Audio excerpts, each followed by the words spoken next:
May isang matandang inchik na lalaki na may dalawang malalaking banga.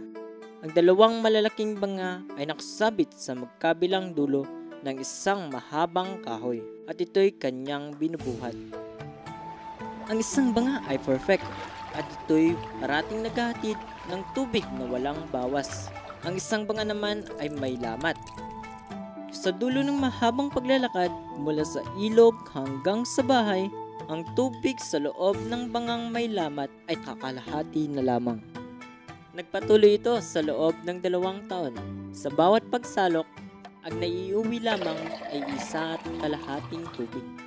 Siyempre, pinagmamalaki ng perfect na banga ang kanyang kakayahan. Ngunit ikinakahiya ng bangang may lamat ang kanyang kapintasan. Pagkatapos ng 2 taong pag-aakala, napalpak siya, kinausap niya ang lalaki minsan sa may ilog.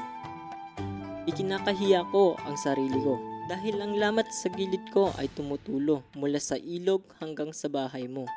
Ngumiti ang matanda, ang sabi niya, "Napansin mo ba ang mga bulaklak sa dinaraanan mo? Ngunit wala sa kabila? Alam ko ang iyong kakulangan, kaya nagtanim ako ng mga buto ng bulaklak kung saan ka laging tumutulo. At araw-araw nadidiligan mo sila.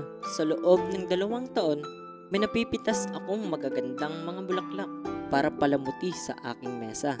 Kung hindi ka ganyan, wala sanang ganitong kagandang palamuti sa aking bahay." Lahat tayo ay may kanya-kanyang kahinaan. Pero ang ating mga kakulangan at kahinaan ang nagbibigay sa atin ng kawili-wili at kapaki-pakinabang na buhay. Kailangan lang nating tanggapin kung ano tayo at hanapin ang kagandahan sa atin.